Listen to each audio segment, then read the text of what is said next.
Pleasant good night, Shibonos.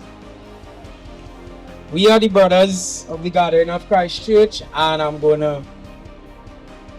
want to share with you all tonight something that is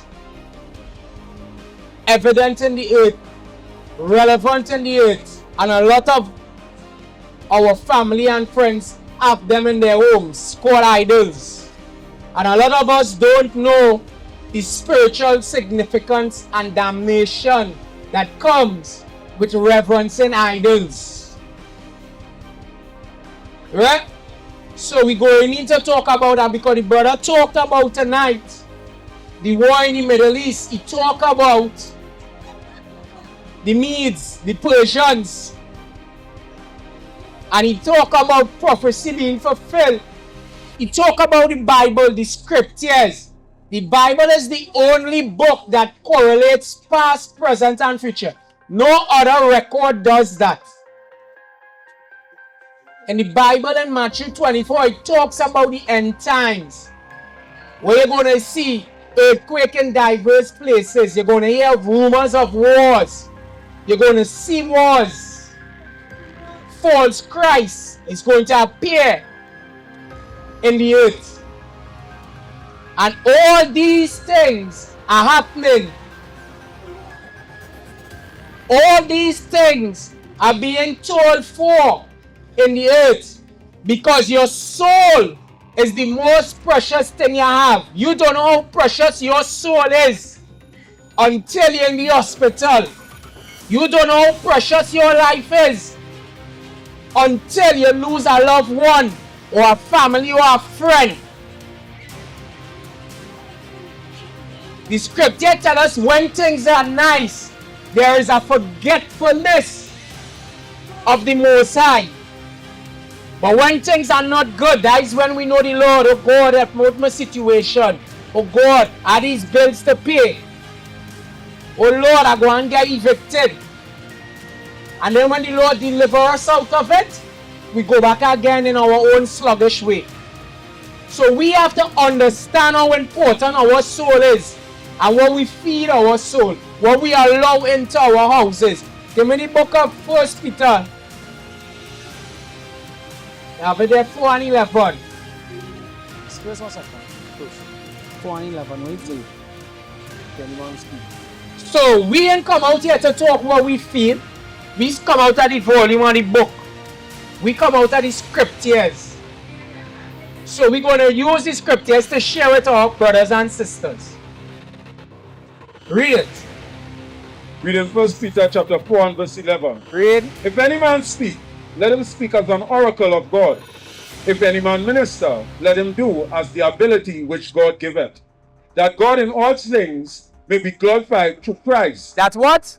That God in all things may be glorified through Christ. That's it. So, if any man speak, when we come out here to speak, when anybody proclaiming the gospel of God, they can't tell you what they think, or what they feel, or what a dog do. They have to come out of the volume of the book.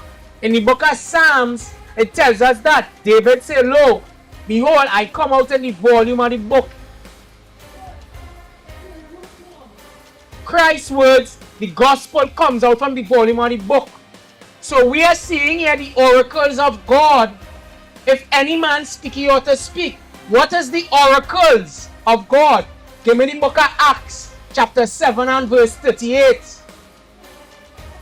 Because you have to understand, the church, that building, is not the oracle of God. Your body is the temple. That is where the Most High dwell. He don't dwell in buildings. Acts chapter 7 and verse 38. You want to see where the Most High oracles is? We will get it. You have it there, bro? Let we see where the oracles of God is and where it was given. Where it was. Read. Reading out of the book of Acts chapter 7 and verse 38. This is he that was in the church, in the wilderness. In the what? In the wilderness. Read. With the angel which spake to him in Mount Sinai, and with our fathers who received the lively oracles. Receive the what? The lively oracles to give unto us. So the children of Israel received the lively oracles of the Most High God in the wilderness, not the whole world. In Psalms 147, I think it is an thing where it says he had spoken unto Israel, showed his law and his statutes and commandments. He had not dealt so with any other nation, you know it? Yeah? So we have to understand this. It's not a favoritism thing,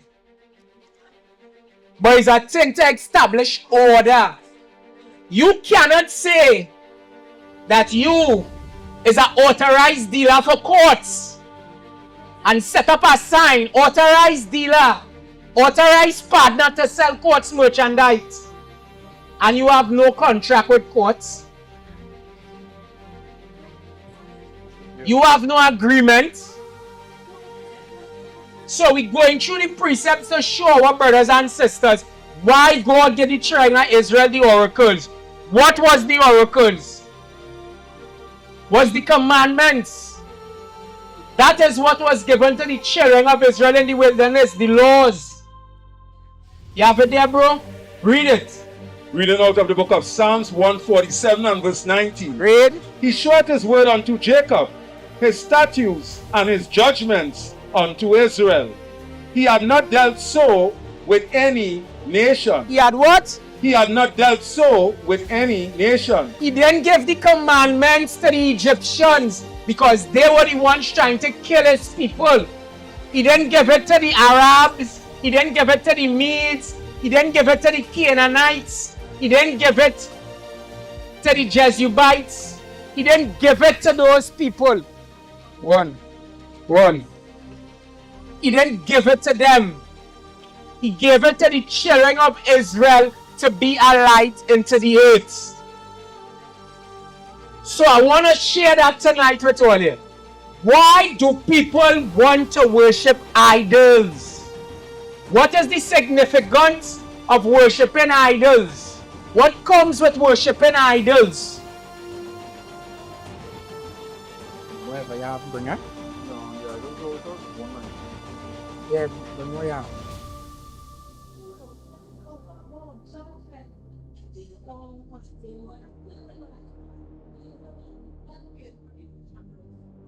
Right? So we're going into idols tonight. Right? And actually, let me go there. Let me go to Exodus. Let me go to the commandments. And let me read it. So these same oracles that was given to the children of Israel, it was set up as a protection, as a hedge over them. You have it there, bro? Read. Reading out of the book of Exodus chapter 20 and verse 3. Thou shalt not have no other gods before me. Thou shalt not make unto thee any graven image or any likeness of anything that is in the heaven above, or that is in the earth beneath, Read. or that is in the water under the earth. Read. Thou shalt not bow down thyself to They them. shall what? Thou shalt not bow down thyself to them. Read that again, bro. Thou what? Thou shalt not bow down thyself to them. Why would you, a living being, a supreme creature, bow down to an idol, boy? Why you go bow down to that clock there? Why would you bow down to statues? Why would you do that? Why would you do that? Give me Psalms 135.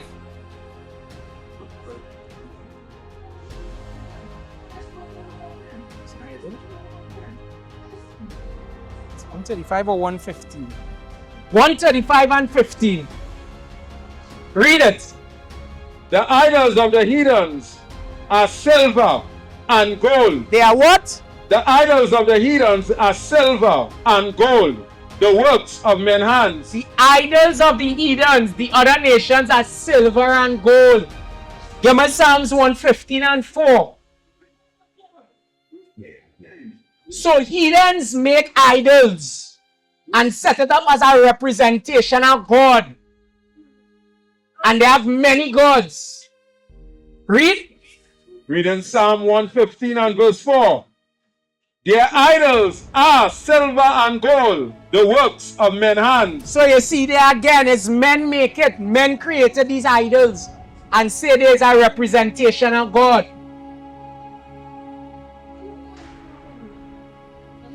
But what comes with the worship of idols? What is the spiritual significance behind worshiping idols? What condemnation and damnation you're bringing upon your household when you're bringing idols? When you set them up on shrines and altar? Let me go into the wisdom of Solomon.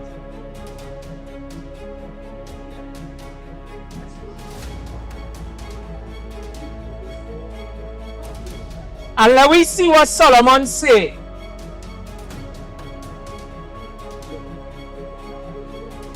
Wisdom of Solomon chapter 14 and verse 12. You want to know what happened when you erect an idol in your house? When spirits go in and take the worship, jinns, fallen angels go in and take that worship and give you what you want?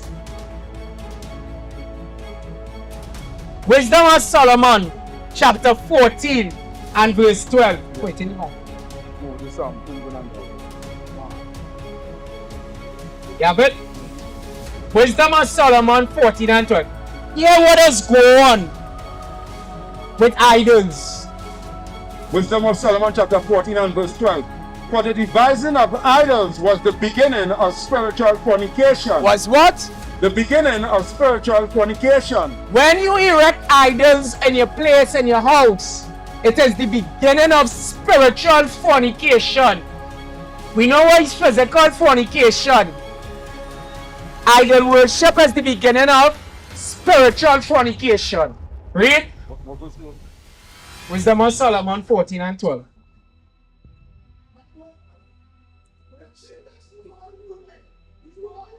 For the devising of idols was the beginning of spiritual fornication, and the inventions of them the corruption of life. Read. For neither were they from the beginning, neither shall they be forever.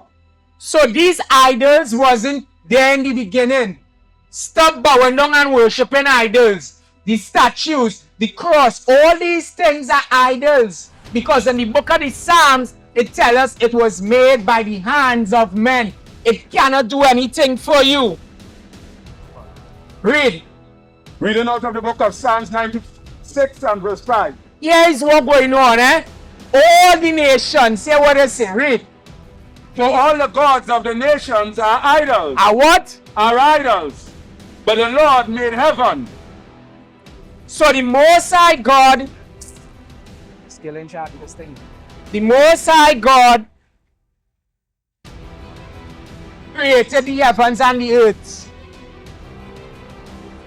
But all the gods of the nations are idols.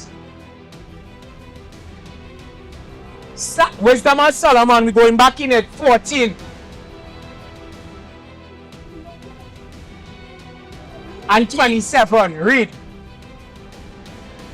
Reading out of the book of Wisdom of Solomon 14 and verse 27.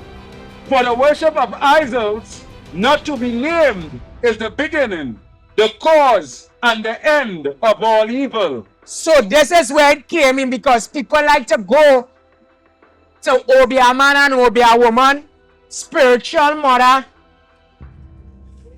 and them praying to idols to tell them what going on. How you think they know? How you think they can tell you what's going on in your life? It's spirits watching and observing, fallen angels, their children. And then you feel you have some kind of power.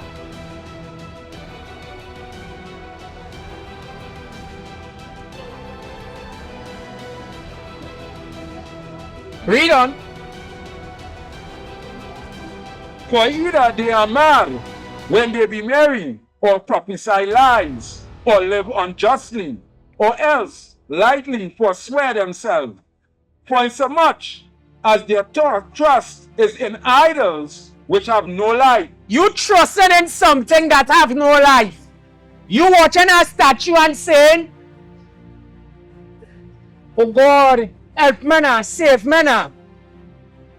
And Solomon is showing us here in his infinite wisdom. The statue have ears but it can't hear. He have eyes but he can't see.